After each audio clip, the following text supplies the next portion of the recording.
জয় কৃষ্ণ। হে গুৰু সমস্ত আই মাতৃ সমস্ত, আমি কৰজোৰে আপোনাক সকলোৱে মিনতি জনাইছোঁ।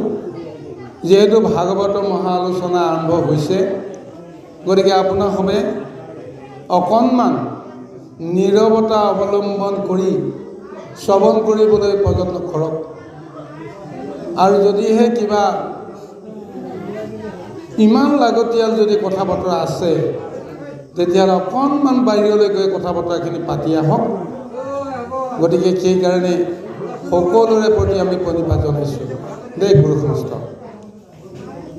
বাৰু যি কি নহওক, সেই গুৰুসকল,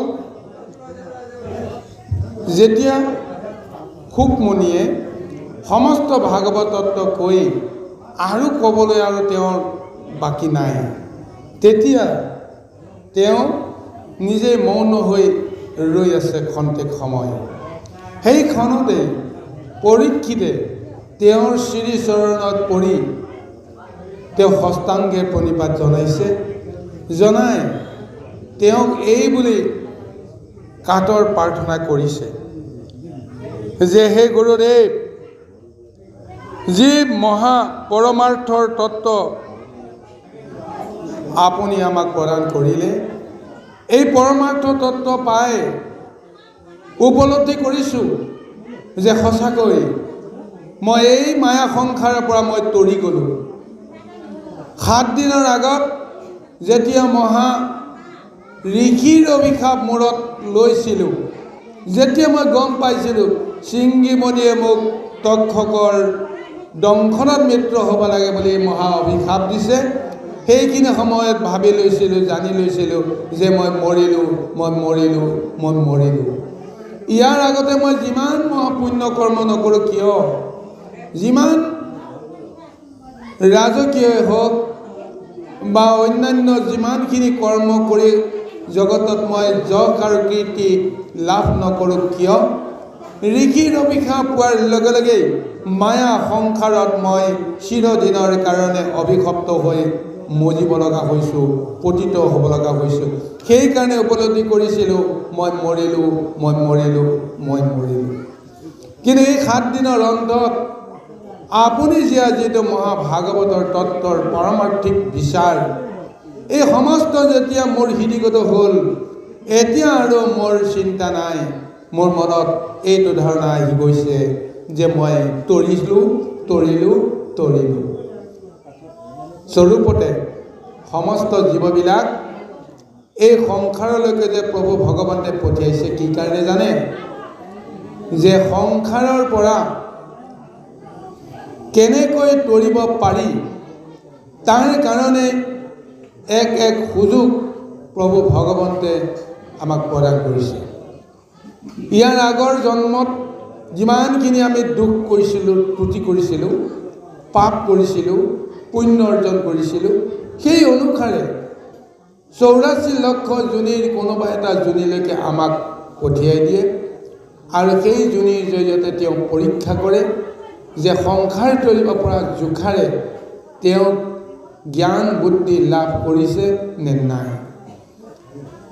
এতিয়া পৰীক্ষিতহেন মহাৰজাই উপলব্ধি কৰিলে অন্তিমত যে মই ঋষি সাপ মূৰত ল'ব পাৰোঁ, কিন্তু ঋষি সাপ মূৰত লোৱাৰ পিছতো ভাগৱতৰ যি মহাদান আপুনি মোক প্ৰদান কৰিলে, সেই মহাদান পাই মই আজি সংসাৰৰ পৰা তৰি গৈছোঁ। তেওঁ বহুত ভৱিষ্যত বৰ্তমান সমস্ত জ্ঞান তেওঁ এই মুহূৰ্তত আহি গৈছে। গতিকে তেওঁ অনতি বিলম্বে যে তেওঁ তৰি যাব পাৰিব, এই জ্ঞানটো তেওঁ আহিছে। মৃত্যুৰ আগমুহূৰ্তত আমাৰ মনত যিটো নিজৰ বিষয়ে চিন্তা আহে, সেই চিন্তাটোৰ জৰিয়তে পৰৱৰ্তী জন্মত তেওঁ কি ৰূপ ল'ব লাগিব কিবা নহয় কিবা এটা আভাস পায়।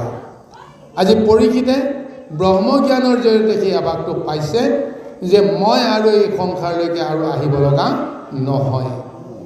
ঋষি সাপ মূৰত লৈও কি মহাকৃপা যে আজি মই আকৌ পাপ ভুঞ্জন কৰিবৰ কাৰণে মই এই সংসাৰলৈকে আহিব লগা আৰু নহয়। সেইকাৰণে তেওঁ স্পষ্টকৈ কৈছে, হে গুৰুদেৱ, মই আজি তৰিলোঁ, মই তৰিলোঁ, মই তৰিলোঁ। গতিকে তুমি মোক কৃপা কৰা, অনতি বিলম্বে তুমি মোৰ পৰা আঁতৰি যোৱা। তুমি যদি আঁতৰি নোযোৱা তেতিয়া কি হ'ব জানে? কালৰ যিটো ব্যৱস্থা, সেই কালৰ ব্যৱস্থাটো লোপ পাই যাব, ধ্বংস হৈ যাব। তোমাৰ দৰে এজন নিৰ্গুণ ব্ৰহ্মপুৰুষ য'ত উপস্থিত থাকে, কাল আৰু মায়া প্ৰৱেশ কৰিব নোৱাৰে। গতিকে তুমি যে মোৰ ওচৰত আছা বা এই সংসাৰৰ অন্যান্য সকলৰ লগত আছা, তুমি থকালৈকে সমস্তবিলাকেই ৰক্ষা পৰি আছে।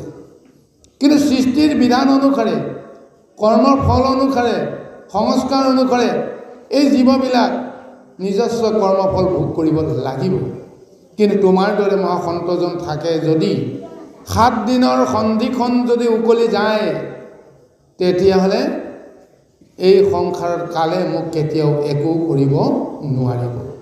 গতিকে মই অমৰত্বৰ অধিকাৰী হ'ব লাগিব, যিটো সৃষ্টিৰ বিধানে কোৱা নাই।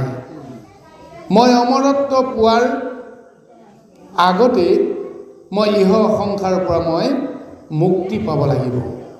তুমি যদি যোৱা, কালৰ জৰিয়তে সেই মুক্তিৰ ব্যৱস্থাৰ লগত মই সম্বন্ধ কৰিব পাৰিম। এনেদৰে আজি সুকমণিক তেওঁ মিনতি কৰিছে। আহক গুৰু সমস্ত ইয়াৰ পিছৰ পদলৈকে আমি আগবাঢ়ো। কৃষ্ণ।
পৰীক্ষিতে পুনৰ কৈছে যে হে গুৰুদেৱ, মই তোমাৰ উপদেশত মই প্ৰাণৰ বন্ধু কৃষ্ণক মই জানিব পাৰিলোঁ, প্ৰাণৰ বন্ধু কৃষ্ণক মই চিনিব পাৰিলোঁ।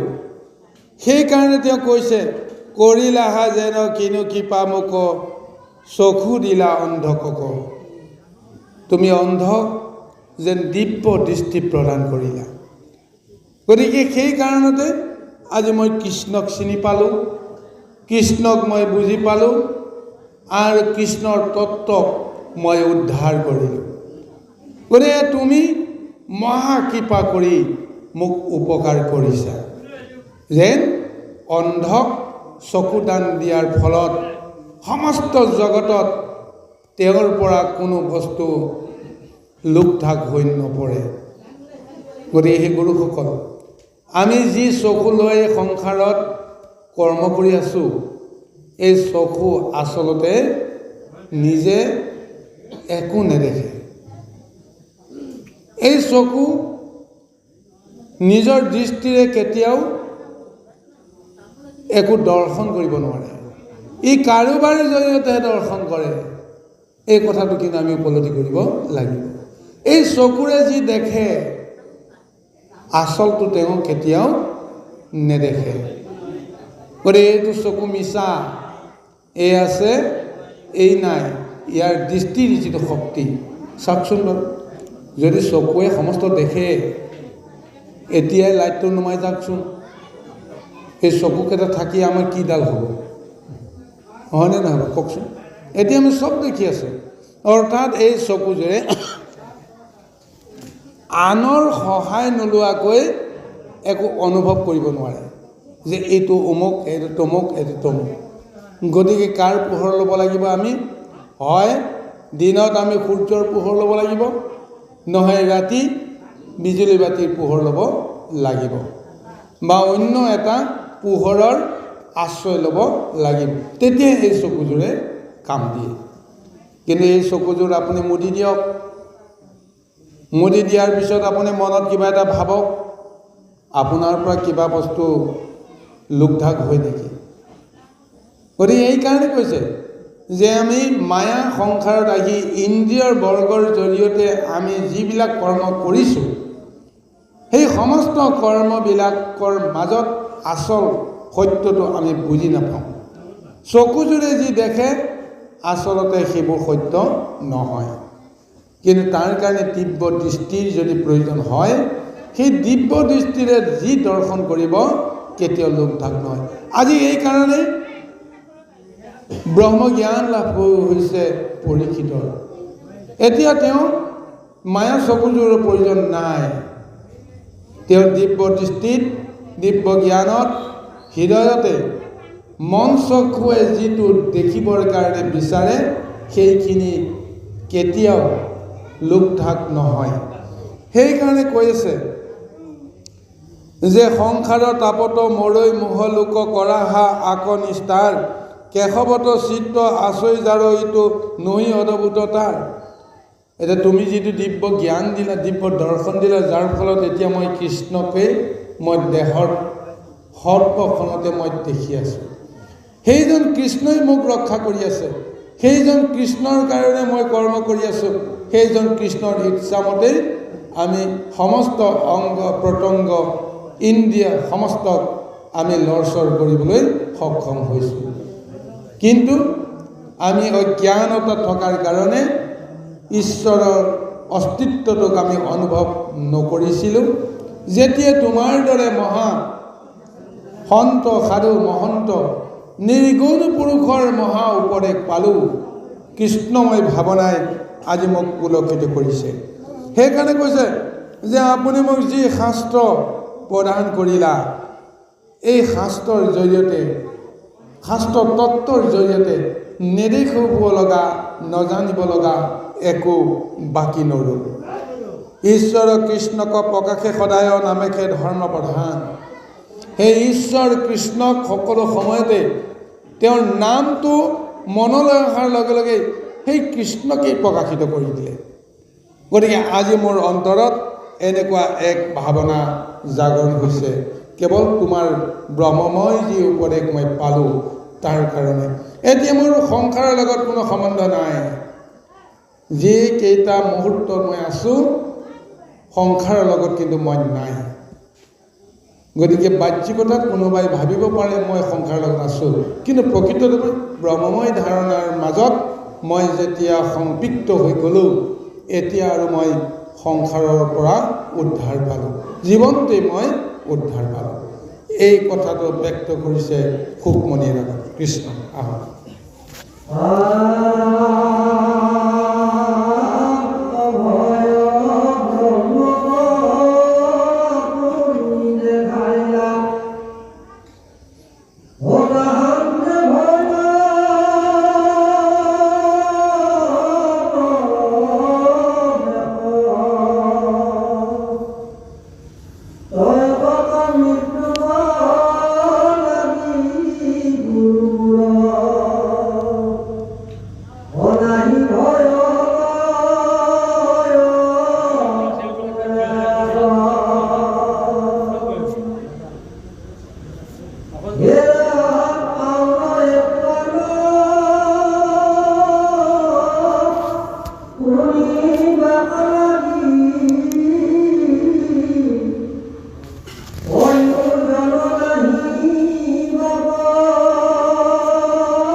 হে গুৰুদেৱ, তুমি মোক সেইজন পৰম ব্ৰহ্মক দেখুৱাই দিলা, সেইজনক মোক মানে পৰিচয় কৰাই দিলা। সেইজনেই হৈছে অভয় ব্ৰহ্ম, যাৰ চৰণত শৰণ হোৱাৰ লগে লগেই সংসাৰৰ সমস্ত ভয়ৰ পৰা মুক্ত হ'ব পাৰি। সেইকাৰণে সেইজনৰ সেই তত্ত্বটো কোৱা হৈছে অভয় ব্ৰহ্ম, য'ত কোনো ভয় আৰু সংখ্যা থাকিব নোৱাৰে। সেইজন পৰম প্ৰভুৰ চৰণ আপুনি মোক দৰ্শন দিয়ালে। গতিকে সেইকাৰণে কৈছে, এতিয়া আৰু মই তক্ষকৰ দংশনত যে মৃত্যু হ'ব লাগিব, এই মৃত্যু ভয় এতিয়া মোৰ মনত নাই। কাৰণ মই জানিলোঁ যে জন্ম হ'লে এদিন মৃত্যু হ'ব লাগিব। আৰু আজি মই যিটো তত্ত্ব পালোঁ, এই তত্ত্বত এতিয়া বিষৰ জ্বালাই মোক কি কৰিব। মই নিজেই উপলব্ধি কৰিছোঁ বিষতকৈ কিমান শক্তিশালী এক মহা ৰূপ আজি মই তোমাৰ ব্ৰহ্ম জ্ঞানত লাভ কৰিছোঁ। গতিকে এতিয়া কিবা কাৰণত যদি তক্ষকে আহি পেলাই দংশনো কৰে, তেওঁ বিষক্ৰিয়াই মোক একো কৰিব নোৱাৰে। কিন্তু কথা হৈছে কি, মই অন্তিম মুহূৰ্তত তক্ষকক দেখা পাব নালাগিব। এইটো চৰ্তহে এতিয়া মোৰ আগত এটা প্ৰধান মানে ভেটা হৈ থিয় হৈছে, বাধা হৈ থিয় হৈ আছে। এতিয়া বিষৰ পৰা মই এতিয়া সংসাৰৰ বিষৰ পৰা মই পৰিত্ৰাণ পালোঁ, কিন্তু অন্তিমত যদি সৰ্প দৰ্শন হয়, সৰ্প দৰ্শন হ'লেতো মই আকৌ আহিব লাগিব, সৰ্পজনীলৈ মই ঘূৰি আহিব লাগিব। গতিকে একমাত্ৰ বাধা হৈ আছে এইটোহে। গতিকে সেইটো মই কেনেকৈ কি কৰিব লাগে সেই জ্ঞানটো মোৰ আহিছে। গতিকে সেইকাৰণে তেওঁ কৈছে যে কৃষ্ণ গুণ নাম ব্যতিৰেকে মই এৰেহো আনো আলাপ। এতিয়া কৃষ্ণ নামৰ বাহিৰে সমস্ত আলাপ এতিয়া মই বাদ দিলোঁ। যে আপুনি যেতিয়া মোৰ ওচৰৰ পৰা আঁতৰি যায়, মই যেতিয়া অকলশৰে এক মুহূৰ্ত থাকিম, তেতিয়াও মোৰ কৃষ্ণৰে আলাপ চলি থাকিব। মোৰ অন্তৰৰ আত্মাত কৃষ্ণৰ বাহিৰে বেলেগ কথা নাই। কৃষ্ণৰ লগতে মই কথা পাতিম, কৃষ্ণৰ নামকেই মই লৈ থাকিম, কৃষ্ণৰ ভাৱনাৰ বাহিৰে আৰু এতিয়া মোৰ একো থাকিব নাই লগা নাই। এই কথাষাৰ তেওঁ স্পষ্টে কৈছে যে কাম অভিলাষ বিষয় বাসনা চিত্তে তেজি মোৰ কৃষ্ণৰ চৰণে তেজন তেখে এবে মিলে মহাদুখ ঘোৰ। কিন্তু এই মহা সুখ আৰু উপলব্ধিৰ মাজতো মোৰ এটা দুখ মোৰ আহি আছে। কিন্তু এই মুহূৰ্তত যেতিয়া মই কৃষ্ণক পায় যেনেকুৱা এটা মহা সুখ মই উপলব্ধি কৰিছোঁ, কিন্তু যদি মই এই ধৰাধামী থৈ যাওঁ তেতিয়াতো কৃষ্ণৰ চৰণৰ পৰাতো মই চিৰদিনলৈ বঞ্চিত হ'ম। কৃষ্ণৰ লগতেই মই যেতিয়া লীন হৈ যাম তেতিয়া কৃষ্ণক সেৱা কৰাৰ যিটো সৌভাগ্য সেইটোতো মোৰ নাইকিয়া হৈ যাব। নদী যেতিয়া বৈ আহে সাগৰলৈ, সাগৰত নপৰালৈকে নদীৰ এটা নিজস্ব পৰিচয় থাকে, নিজস্ব শক্তিৰ এটা পৰিচয় থাকে, আৰু সেই পৰিচয়ৰ সৈতে গংগা যমুনা ব্ৰহ্মপুত্ৰকে আদি কৰি অন্যান্য নদীৰ এক ৰহস্য জগতে পাই আছে। কিন্তু এই নদীৰ জলখিনি পানীখিনি যেতিয়া সাগৰত বিলীন হৈ যায় তেতিয়া সেই জলখিনিয়ে কেতিয়াও নিজৰ পৰিচয় ৰক্ষা কৰিব নোৱাৰে, ক'ব নোৱাৰে যে মই ব্ৰহ্মপুত্ৰৰ পৰা আহিছোঁ, মই গংগাৰ পৰা আহিছোঁ, মই যমুনাৰ পৰা আহিছোঁ, কাৰণ সমস্ত জলৰাশি মহাসাগৰৰ জলৰ লগত এক হৈ গ'ল।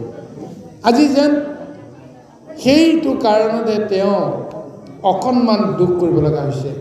কৃষ্ণৰ চৰণ চিন্তা কৰা, সেৱা কৰাৰ যি মহাসুখ, এই সুখৰ অন্ত পৰিবৰ কাৰণে মোৰ আৰু বেছিখন নাই, কাৰণ এই সংসাৰৰ পৰা মই গুচি যাব লাগিব। যেনেকেই নহওক গুচি গৈ ক'লৈ যাম?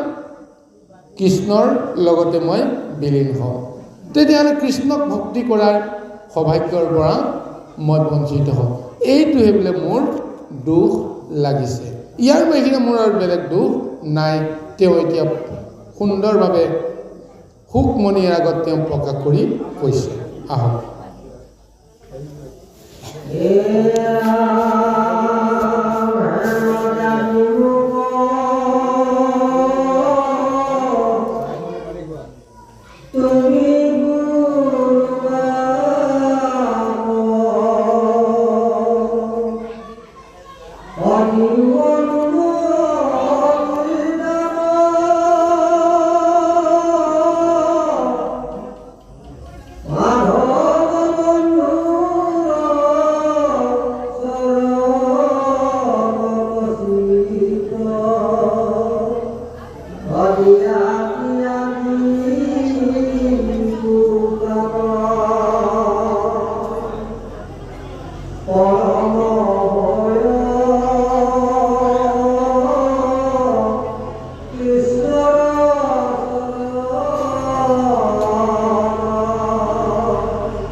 এতিয়া পৰীক্ষিতে সুখৰ পৰা এক তেওঁ বাঞ্ছা বিচাৰিছে, তেওঁ কামনা কৰিছে, এটা উপদেশ বিচাৰিছে। কি উপদেশ? যে হে গুৰুদেৱ, আপুনি যিখিনি পাৰমাৰ্থিক মহাব্ৰহ্ম জ্ঞান প্ৰদান কৰিলে, এতিয়া আৰু মোৰ মৃত্যুৰ কাৰণে ভয় নাই। গতিকে মই এই মুহূৰ্তত উপলব্ধি কৰিছোঁ, যিহেতু মই সংসাৰ ত্যাগ কৰিব লাগিব, গতিকে মই নিজেই এই সংসাৰ ত্যাগ কৰিবৰ কাৰণে মই মনস্থ কৰিছোঁ। আপুনি কেৱল মোক অনুমতি দিব লাগে। চাওক দেই, এতিয়া মৃত্যুক তেওঁ জয় কৰিলে, এতিয়া তেওঁ গুৰুৰ কৃপা বিচাৰিছে, গুৰুৰ অনুমতি বিচাৰিছে। হে গুৰুদেৱ, আপুনি যদি অনুমতি দিয়ে এই মুহূৰ্ততেই মই দেহ ত্যাগ কৰিম। কিন্তু কোনোবাই জানো কাৰোবাক মৰিবৰ কাৰণে উপদেশ দিব পাৰে জানো? কিন্তু আজিতো পৰীক্ষিতে বিচাৰিছে, তক্ষকে আহক কিমান আহক, ক'ব লগা নাই। মই এতিয়া উপলব্ধি কৰিছোঁ এই সংসাৰত আৰু মোৰ কোনো কাম নাই। যেতিয়া মই ব্ৰহ্মক চিনি পালোঁ, মায়া যেতিয়া মই ছেদ কৰিব পাৰিলোঁ, মায়াই এতিয়া মোক একো কৰিব নোৱাৰে। কাৰণ ব্ৰহ্ম শক্তিয়ে মোক আজি যেনেদৰে মোৰ হৃদয়ত ক্ৰিয়া কৰি আছে, মায়াৰ লগত মোৰ সম্বন্ধই নাইকিয়া হৈ আছে। গতিকে মায়া সংসাৰ থাকি মই কি কৰিম? গতিকে মই নিজেই স্ব ইচ্ছাই মই দেহ ত্যাগ কৰিব বিচাৰিছোঁ। কেৱল আপুনি মোক এটা অনুমতি দিব লাগে। চাওক গুৰুসকল, জীৱনৰ অন্তিম মুহূৰ্তত আমি প্ৰত্যেকেই আমি আগতীয়াকৈ হ'লে গম পাওঁ যে এই আৰু সংসাৰত মই আৰু বেছি সময় নাথাকিম।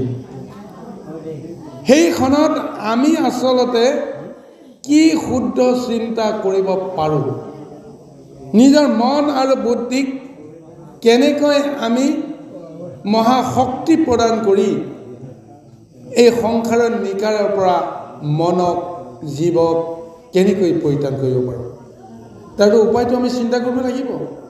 কাৰণ মই নিজে জানিছোঁ মোৰতো যিটো ব্যাধি হ'ল, আজি উঠিব নোৱাৰোঁ, বহিব নোৱাৰোঁ, খাব নোৱাৰোঁ, শুব নোৱাৰোঁ, কেৱল নিচাটো লৈ মই চলি আছোঁ। আশাটো আছে সংসাৰত জীয়াই থাকিবৰ কাৰণে, কিন্তু মই বুজি পাইছোঁ মই আশাটো কৰি থাকিলেও মই জীয়াই থাকিব নোৱাৰোঁ। অন্তিম মুহূৰ্তত মই আজি উপনীত হৈছোঁ। গতিকে এই ক্ষণত এতিয়া মই কি কৰিম, কাক আশ্ৰয় কৰিম, এই কথাটোতো আমি উপলব্ধি কৰিব পাৰিব লাগিব। যিসকলে কৰিব পাৰিছে সেইসকলে এই মায়া সংসাৰ তৰিবৰ কাৰণে এটা উপায় পাইছে। যিজন প্ৰভু ভগৱন্তে ইমান দিন এই সংসাৰত আমাক জীয়াই ৰাখিলে, নানা কৰ্ম কৰিবৰ কাৰণে তেওঁ আমাক সুযোগ দিলে, সুবিধা দিলে, কৰিব নোৱাৰিলোঁ মনৰ আশামতে। কিন্তু এই মুহূৰ্তত তেওঁ এতিয়া মোক এৰি থৈ যাব। কাৰণ এই ভগ্ন দেহটোত, ভগ্ন শৰীৰটোত কোনোবাই থাকিব নেকি? উৰুষা পজা এটাত, ভঙা পজা এটাত কোনোবাই শান্তিৰে থাকিম বুলি আশ্ৰয় ল'বৰ কাৰণে তাত সোমাব নেকি বাৰু? কোনোবা যদি সোমায়ো আছে, ধুমুহা অহাৰ জাননী পোৱাৰ মুহূৰ্ততেই তাৰ পৰাতো ওলাই নাহিব জানো? তদ্ৰূপ আজি এই ভগ্ন দেহত প্ৰভু ভগৱন্তে আৰু কেইখন সময় থাকিব জানে? তেওঁ গুচি যোৱাৰ লগে লগে মোৰ কাম নাই। কিন্তু সেইজনক আমি সেই মুহূৰ্তটো যদি আমি সঁচাকৈ পূজা কৰোঁ, সেৱা কৰোঁ, তেওঁৰ নাম লওঁ, তেতিয়াও নহয় জীৱই কিবা নহয় কিবা প্ৰকাৰে মুক্তি পোৱাৰ ৰাস্তা এটা খোল খাব। গতিকে এই ধাৰণাটো আমি প্ৰত্যেকে ল'ব পাৰিব লাগিব। আজি এতিয়া সুকমণিয়ে মৃত্যুক আপোনাৰ পৰীক্ষিতে মৃত্যুক আহ্বান কৰিছে। গতিকে মই এইখন সংসাৰত থাকিও যিহেতু মই একো কৰিব নোৱাৰোঁ, গতিকে এইখন সংসাৰৰ পৰা মই যে যাব লাগিব, আপুনি মোক এটা অনুমতি প্ৰদান কৰক। তাৰ কাৰণে এতিয়া তেওঁ গুৰুৰ কৃপা বিচাৰিছে। আহকচোন বাৰু এতিয়ানো সুকমণি তেওঁক কি আশ্বাস প্ৰদান কৰে।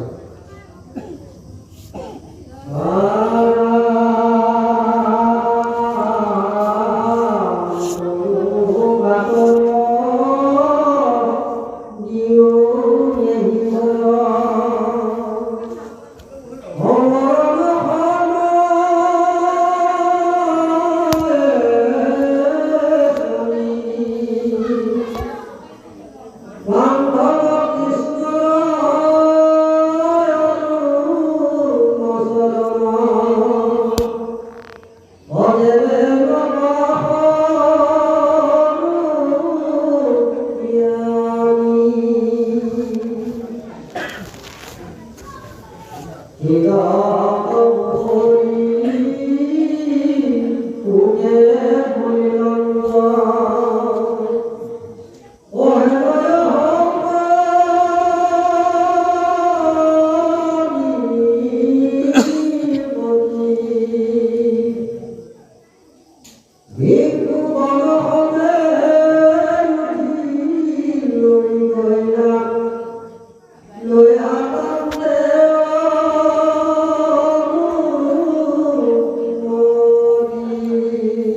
এতিয়া গুৰুৰ পৰা আৰু এটা কৃপা তেওঁ বিচাৰিছে বা কামনা কৰিছে যে সেই কৃপাটো হৈছে কি?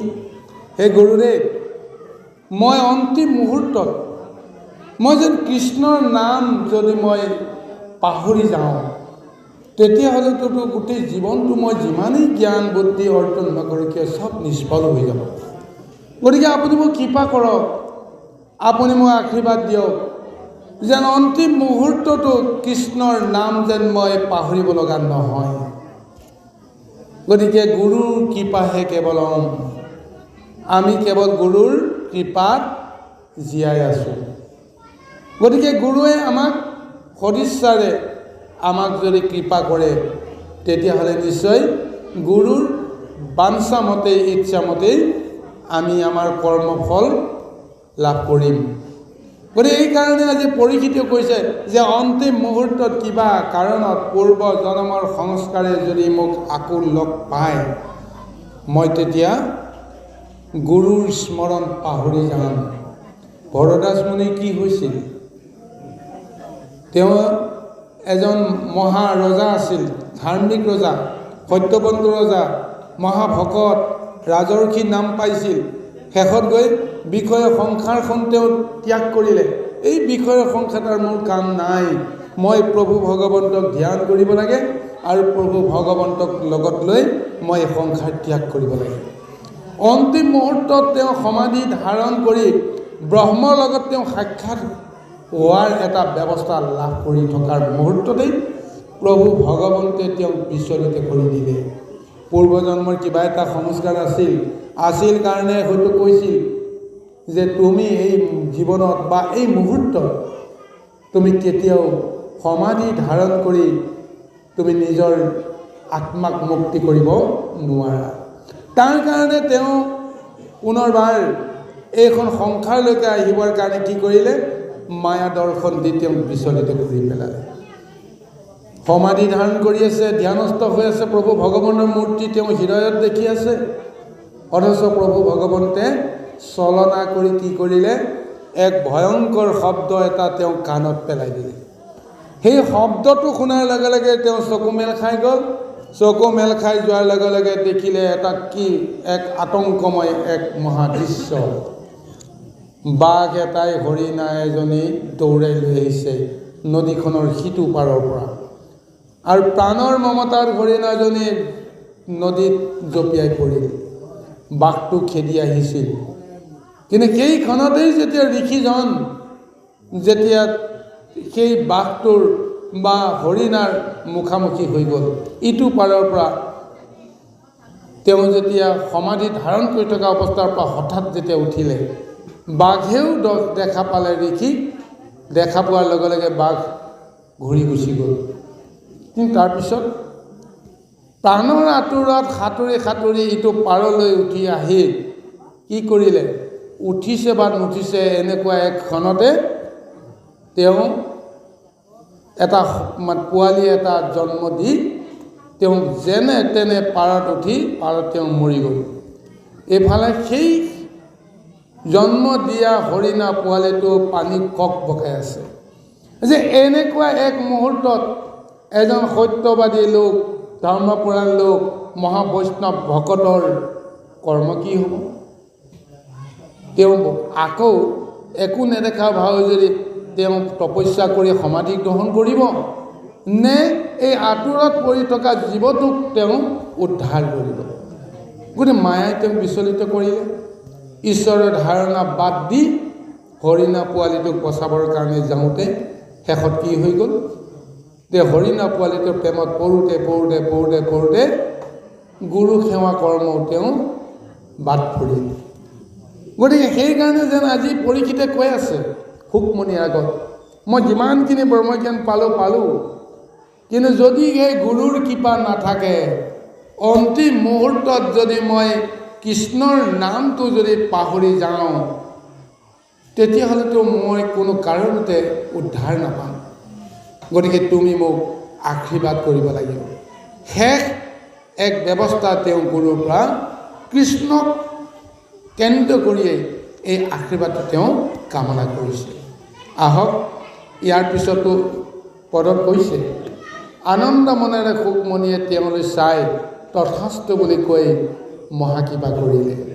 আৰু তাৰ ফলত লগত দুই এজন যি আনুষংগিক ঋষিমুনি আহিছিল, ভিক্ষু আহিছিল, সেই সমস্তক লগত লৈ সুকমণি পৰীক্ষিতৰ অনুমতি সাপেক্ষে তেওঁ সেই নাৰায়ণ ক্ষেত্ৰ ত্যাগ কৰি গুচি গ'ল। এতিয়া পৰীক্ষিতে ৬০,০০০ ঋষিৰ সন্মুখত কেনেকৈ নিজে আত্মত্যাগ কৰিব, এই কথাটোহে এতিয়া লক্ষ্য কৰিব লাগিব। আহক কৃষ্ণ।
এতিয়া সুকমণি যেতিয়া গুচি গ'ল, সন্মুখত আছে ৬০,০০০ ঋষি। কিন্তু যদিও এই ৬০,০০০ ঋষি আছে, পৰীক্ষিতৰ দৃষ্টিত সেইসকলৰ লগত সম্বন্ধ নাইকিয়া হৈ গ'ল। কাৰো লগত তেওঁ মাত বোল কৰাৰ প্ৰয়োজন অনুভৱ নকৰিলে। এতিয়া তেওঁ তক্ষক আহি পোৱাৰ আগমুহূৰ্তত তেওঁ কি কৰিব, এই নিৰ্ণয়টো তেওঁ নিজে ল'লে। তেওঁ পুনৰ গংগাৰ পাৰলৈকে গ'ল। উত্তৰৰ ফালে মুখ কৰি তেওঁ নিজৰ হৃদয় স্থিৰ কৰি তেওঁ আসন পাৰি বহি ল'লে। বহি লৈ নিজৰ সমস্ত ইন্দ্ৰিয় সত্তাক সেই প্ৰভু ভগৱন্তক তেওঁ সমৰ্পণ কৰিলে। সমৰ্পণ কৰাৰ পিছত এনেকুৱা এটা অৱস্থা আহি গ'ল যে তেওঁ যে মনুষ্য হয়, তেওঁ যে এটা নৰদেহ এটা আছে, তেওঁ যেন পুৰুষ, তেওঁ কাৰোবাৰ পুত্ৰ, কাৰোবাৰ পিতৃ, এনেকুৱা এটা ধাৰণা তেওঁ নাইকিয়া হৈ গ'ল। গতিকে তাকে কোৱা হৈছে লিংগ দেখা জীৰ্ণ হৈ যোৱা বুলি কোৱা হৈছে। যিটো দেহৰ প্ৰতি যিটো অভিমান, সেই অভিমান শূন্য হৈ যোৱাৰ লগে লগে লিংগ দেহ জীৰ্ণ হোৱা বুলি কোৱা যায়। আৰু এনেকুৱা এটা ৰূপ পাই গ'ল, অৰ্থাৎ তেওঁৰ লগত যে মায়াময় পাৰ্থিৱ দেহ এটা যে আছে, অনুভৱী নাইকিয়া হৈ গ'ল। কেৱল সেই প্ৰভু ভগৱন্তৰ লগত একাত্ম হৈ ৰৈ আছে, তেওঁ থিৰ হৈ ৰৈ আছে। সেই প্ৰভু ভগৱন্তক তেওঁ মহা ধ্যান কৰিছে আৰু সেই মহা ধ্যানৰ মাজেৰে কেনেকুৱা এটা তেওঁ শক্তি পালে। প্ৰভু ভগৱন্তৰ আচল যিটো ৰূপ মূৰ্তি, সেই মূৰ্তিটো তেওঁ দৰ্শন কৰিব। সেই মূৰ্তিয়ে তেওঁক সৰ্ব মুহূৰ্ততেই সৰ্বক্ষণতেই তেওঁক আহি দৰ্শন দি আছে। যিটো মূৰ্তি পদ্মকল্পত ব্ৰহ্মাই প্ৰভু ভগৱন্তৰ পৰা সেই মূৰ্তিটো দৰ্শন কৰিছিল। প্ৰভু ভগৱন্তে যেতিয়া ব্ৰহ্মাক প্ৰথমতে দেখা দিছিল পদ্মকল্পত, দেখা দিওঁতে ব্ৰহ্মাই যিটো ৰূপ তেওঁ মানস পটলৈ আহিছিল, সেই ৰূপটো তেওঁ বৰ্ণনা কৰিছে প্ৰভু ভগৱন্তক। নিৰাকাৰ নিৰঞ্জন অজব্ৰহ্ম পৰম প্ৰভু ভগৱন্তে ব্ৰহ্মাৰ মানস পটত যিটো জ্ঞান দৃষ্টিৰে প্ৰদান কৰি নিজৰ দেহটোক দৰ্শন দিয়ালে, সেই একেটা ৰূপ শুকমণিৰ পৰাও তেওঁ বৰ্ণনাৰ জৰিয়তে তেওঁ লাভ কৰিছে ভগৱন্ত কেনেকুৱা, আৰু সেই মূৰ্তিটোকে তেওঁ ধাৰণা কৰি লৈছিল। আৰু সেই মূৰ্তিটো আহি তেওঁৰ দেহৰ ভিতৰত হিয়াত চিত্তত তেওঁ পূৰ্ণ ৰূপ লৈ চাই আছে। আৰু সেইজন পৰম ব্ৰহ্মক যেতিয়া তেওঁ সাক্ষাতে দৰ্শন কৰিলে ধ্যানৰ মাজেৰে, সাধনাৰ মাজেৰে, সেই মুহূৰ্তত যেন নিশ্চল হৈ ৰৈ থকা কাঠৰ মূঢ়া এটাহে যেন ৰৈ আছে, এনেকুৱা এটা ধাৰণা বাকী সমস্তে দেখিবলৈ পাইছে। সেইকাৰণে কৈছে, আনন্দ সমুদ্ৰে সমূলে মজিলা গৈল মায়াবন্ধ চিন্দি। প্ৰভু ভগৱন্তৰ শ্ৰীমূৰ্তিটো ইমান সুন্দৰভাৱে তেওঁ প্ৰত্যক্ষ কৰিছে, সেই মূৰ্তিটো দেখাৰ লগে লগে সংসাৰৰ বান্ধোনৰ পৰা তেওঁ মুক্ত হৈ গ'ল আৰু ইয়াত কেৱল আনন্দৰ ৰসত তেওঁ দ্ৰৱীভূত হৈ আছে। আৰু সেই মুহূৰ্তটো হৈছে কি, সুনিশ্চল কায় যেন তৰু প্ৰায় আচন্ত আসন ভিৰি। আসনত তেওঁৰ দেহটো যে সুনিশ্চল এক তৰুৰ দৰে, কাঠৰ দৰে তেওঁ এক মূৰ্তি ধাৰণ কৰি থকাটোহে যেন প্ৰত্যক্ষ কৰিছে বাকীসকলে। এতিয়াতো বাকীসকলে কোনো কাৰণতে পৰীক্ষিতকতো এটা কথা সুধিবও নোৱাৰে, সোধাৰটোতো প্ৰয়োজনো নাই। সংসাৰৰ লগত তেওঁ সম্বন্ধ ইতিমধ্যে নাইকিয়াই হৈ গৈছে। গতিকে নিৰ্বাক হৈ সকলোৱে চাই আছে, কি হ'ব এতিয়া। পৰীক্ষিতে সঁচাকৈ গুচি যাব নেকি, কেনেকৈ গুচি যাব সেইটো কথা তেওঁলোকেতো ভাবিব পৰা নাই। কাৰণ তক্ষক আহিব, তক্ষকে তেওঁক দংশন কৰিব, তেতিয়াহে তেওঁ মৰিব। কিন্তু তাৰ আগতে তেওঁ এতিয়া যিটো এতিয়া আচৰণ কৰি আছে, তেওঁ সঁচাকৈ যাবনে তক্ষক আহি পোৱাৰ আগত, নে তক্ষক আহি পোৱাৰ পিছত তেওঁ যাব। সকলোৰে মনত এই উৎসুকতাৰে অন্তিম মুহূৰ্তত দৰ্শনৰ অভিলাষ লৈ থকাৰ বাহিৰে একো কৰিব পৰা নাই। থৰ হৈ সকলোৱে কেৱল পৰীক্ষিতৰ নিশ্চল দেহটোক প্ৰত্যক্ষ কৰি আছে। কৃষ্ণ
এতিয়া এই মুহূৰ্তত প্ৰভু ভগৱন্তৰ দিব্য দৰ্শন পোৱাৰ পিছত পৰীক্ষিতৰ সমস্ত দেহ ৰোমাঞ্চিত হৈ আছে, আনন্দত পুলকিত হৈ আছে।